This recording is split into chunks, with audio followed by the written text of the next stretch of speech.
السلام علیکم ګرانو کتونکو له دوه روغ او جوړ وای زه یم ریحان تاسو ګورئ ټکنیکل ریحان چینل ملګرو یو ځل بیا له یوې ښکلې او خوندورې ویډیو سره چې څنګه کولی شو چې د یو چا پر مخ باندې خپل مخ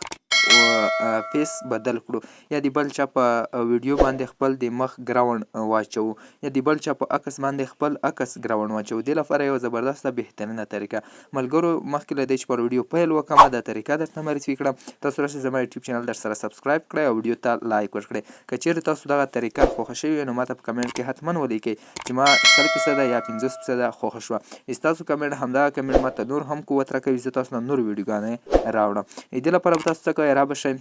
ګوګل یا کروم دا به راخلاص کړئ کله چې یو سایټ راخلاص کړو بیا به سرچ کې ورته یو لینک پیسټ کړئ دغه لینک پیسټ کولو دغه لینک چې زما د ویډیو په ډسکرپشن کې هم شتون لري زما د ویډیو په ډسکرپشن کې ټلګرام لینک دی هغه چینل کې هم شتون لري خو زه د ویډیو په ډسکرپشن کې هم ته اچوم بیا به راشئ دغه به سټارټ کړئ یعنې گو به یې کړئ چې مقصد موږ ته راخلاص شي دې لپاره بهترینې ښکلې طریقه ده نو ملګرو تاسو ته به همدا ډول دوې صفحې راخلاصې شي چې یوه کې ویډیو او بله کې فوټو اولنی یو فوټو که چېرته عکس وبدلول غواړئ دلته هغه چې عکس راغله چې ته خپل کور اپ بدلوي او دلته بیا د لاندې یو کې دویمه خپل عکس راواخله که چېرته بیا ویډیو غواړئ ویډیو باندې یو عکس واچوه او پر دا ځای کې دوهم عکس واچوه نو زه فرض مثال راځم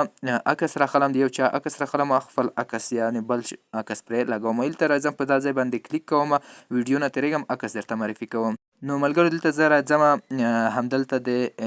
دغه عکس راخلم کله چې دغه راواخیستو بیا به راشئ تاسو پر دغه ډن بټن باندې به کلیک وکړئ کله چې دغه ډن کو نو دلته اولنی یو کې موږ ته همدغه عکس راخیستلی کېږي تاسو اوس ورته ګورئ دغه عکس راواخیستلی شو دویم یو کې بل عکس ورکوم چې د سړي په عکس باندې همدغه د جینۍ عکس ولګېږي بیا راځم ډن باندې کلیک کوم اوس دلته پروسیسینګ پرې روانېږي صحیح ده ملګرو لږ ورته منتظر شئ کله چې دغه عکس مې راواخیستو اوس د سړي په عکس نه د جینۍ عکس لګوم را به شئ بیا به دا سویپ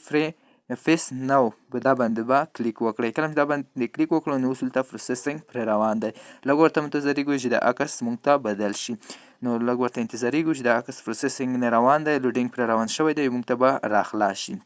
نو اوس خپله تاسو اوس ورته ګورئ چې عکس موږ ته راخلاص شي لږ ورته انتظار کېږو نو په دا ډول تاسو ویډیو هم چینج کولی شئ ویډیو ته دغه ځای کې بټن دی په دا ځای چې کلیک وکړئ ویډیو درته راخیستلی کېږي په دا ځای کې د فوټو نو لږ ورته انتظار کېږو لږ ملګرو ویډیو به زه لږه سټاپ کړم ځکه چې انټرنېټ مې سلو دی که چېرته انټرنېټ تیز وي نو بیا ډایرکټ درته راخیستلی کېږي نو ملګرو زه به لږه ویډیو سټاپ کړم چې ویډیو اوږده نه شي